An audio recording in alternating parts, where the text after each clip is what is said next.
What's happening, party people? Happy Motivate Monday. Happy Martin Luther King Jr., the Reverend Dr. Martin Luther King, who went into Morehouse College at the ripe young age of 15, graduating just some three and some change years later. This brilliant young scholar with a mind with unlimited capacity, with oratory skills that were given to him at birth, but he had the foresight to cultivate and develop those skills to levels of mastery that have not yet been seen. And going on to get his degree in theology and getting his PhD and becoming a pastor of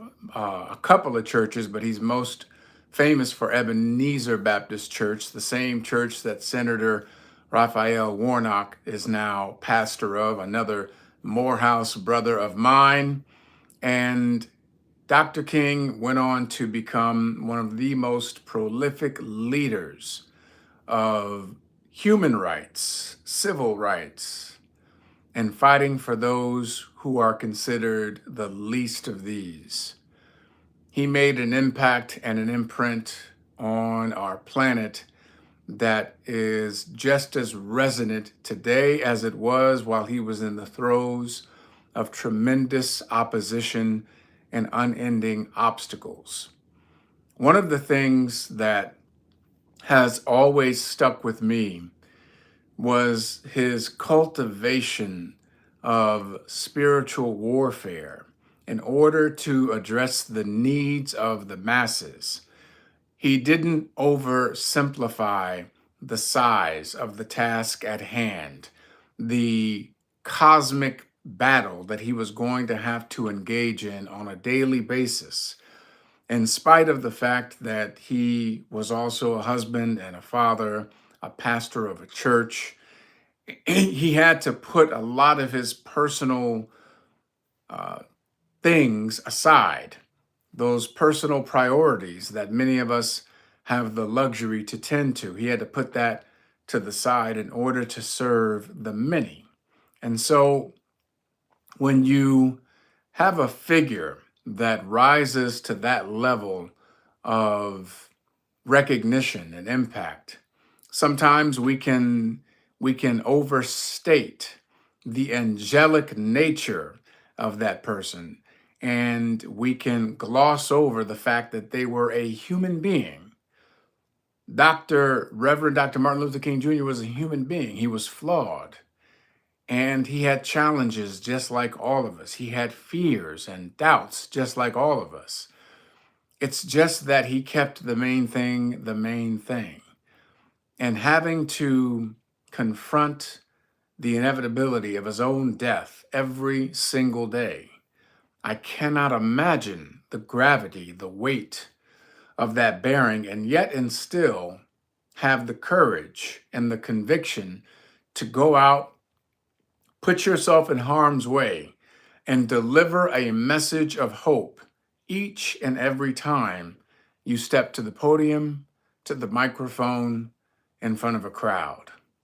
And that fight was relentless. And he didn't just speak, he walked that which he spoke.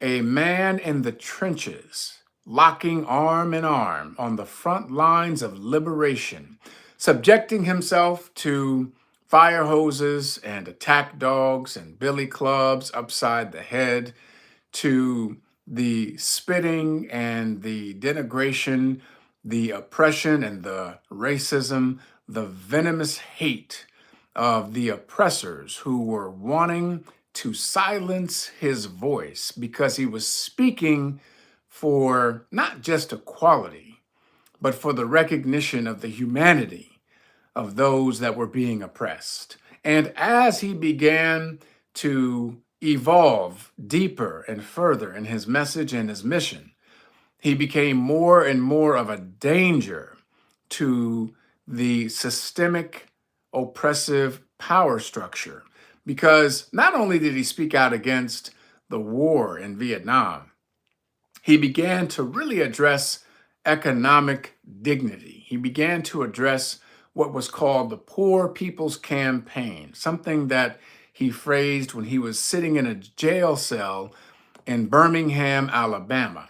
He wrote a book called Letters from a Birmingham Jail. And in those letters is when he began to formulate another part of his strategic work in bringing people together in order to stand up for themselves and fight the power structure that served to keep them oppressed.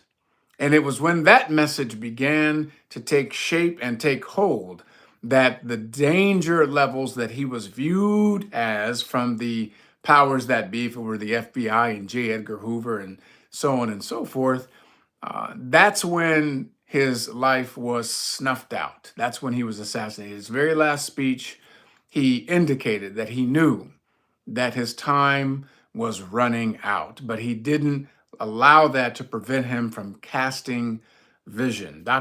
Reverend Dr. Martin Luther King Jr.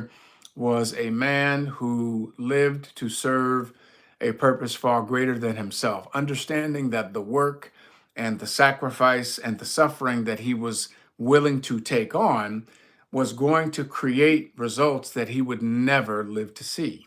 He understood that he was fighting not just for those who were being oppressed in those moments, but he was fighting for those who had yet been born, so that individuals like myself and my contemporaries would have some of the benefits of the sacrifices that he and many other leaders and many of the thousands and thousands of participants took on, so that we could have options, so that we could have the opportunity to have a level of education that we didn't have access to before, have access to a level of housing that we didn't have access to before.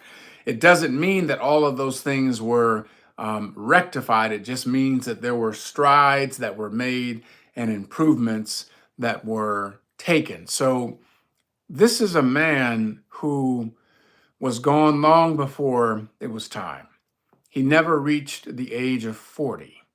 And in his 30s, he took on the mantle of leadership. He took the time to get consultation from the great mystic and theologian Howard Thurman. And he studied Mahatma Gandhi, who was also a mentee of Howard Thurman. And he learned the strategic power of nonviolent protest. And so he infused that philosophy throughout the movement of the civil rights era as one of the key leaders. And even though one of the most powerful leaders at that time was also a man by the name of Malcolm X, and he had as great of an oratory power, he had an ability to connect with people at such a level that it was a spiritual, heart-piercing dynamic whenever he spoke. And they had slightly different views. And even though they had slightly different views, they agreed on serving the many. They agreed on standing up to the oppressors. They agreed on the power of the mind and intellect and education and language. So even though there were voices that were not in tune with his, he found common ground. Even though he had to sit down face to face with his very oppressors, he was able to find common ground, finding win-win situations, finding ways to negotiate with the very people that were wanting to rob him of his voice, because he was fighting for something bigger. He was serving a bigger cause and a bigger calling. And there is so much that we can learn and take away from the time that he was on this earth. I would invite you to just go and listen to some of his speeches. I understand that we all are familiar with the I Have a Dream speech. It's a very impactful, important speech, but it's not one of his most important speeches. He has some other speeches that I would challenge you just to go and surf the YouTube space, and you will find them. When you type up the workers union, the speeches he gave around the I am a man, seeking to find wages that were living wages for those that were working to not only keep their jobs, but to get access to the union. Uh, Check out some of his speeches around protesting the war in Vietnam. Check out some of his Poor People's Campaign speeches. He'll give you the game and the insight of why that was so important in rallying everybody. See, when he started talking about the Poor People's Campaign, that wasn't just addressing the racism and oppression of Black people. It was talking about everybody: poor whites, Latinos, Asians, Blacks, everybody. And that's when the powers that be got really nervous. That's when they really felt compelled to act. So there was so much more to the Reverend Dr. Martin Luther King Jr. than just that speech on the Mall in Washington. That was a very important speech. It was one of the biggest audiences ever for a speech. And I don't want to take anything away from that, but I want to clue you in. There's more. There's so much more. And so on this day that we honor the great and the late Reverend Dr. Martin Luther King Jr., let us take some time to understand that there are many who paid a price so that we could have the opportunity to sit at that table of opportunity. There are many who paid the price so that we could start having a conversation about the content of one's character beyond the color of their skin. There are many who sacrificed the luxury of having goals and dreams to pursue so that we may have that luxury to pursue our own. So we give thanks to you. We honor you on this day and all days that we move forward, because the struggle continues. The struggle is real. The fight continues. The fight is real, because those same actors who were responsible for sicking dogs on children and women and men, those same actors who were lynching dignified spirits from trees and having Billie Holiday sing the song Strange Fruit as a way of protesting the violence just for walking with your head held high. Those same actors who bombed 4 little girls in a church in Alabama in 1963, those same actors who were perpetrating so much hate and division, well, some of them had offspring. And just because the tides have shifted in terms of laws being on the books, it doesn't mean that that venom and that hate has just vaporized, has gone away. And so we have opportunities to continue to stand up and speak up for the least of these, to stand up for those who are oppressed, to stand up and speak up for those who are being targeted, to stand up and speak up for those who cannot stand up and speak for themselves. So I invite each and every one of you to continue to get educated, to continue to read and learn and study so that you can figure out ways to be more proactive in learning history and understanding perspective and having a vision for a much more compelling future. If you got some value out of this, please like and subscribe. Share this with some other people, and let's continue in the spirit of Reverend Dr. Martin Luther King Jr., because hate cannot drive out hate. Only love can do that. It takes a radical, as he would say, Christ kind of love. It's very difficult. The courage and the strength that is taken, that's required to stand up in the face of your oppressor and violence and not swing back. I don't know that type of courage. I don't relate to that, but I respect it. I honor it. And there's much to be learned from it.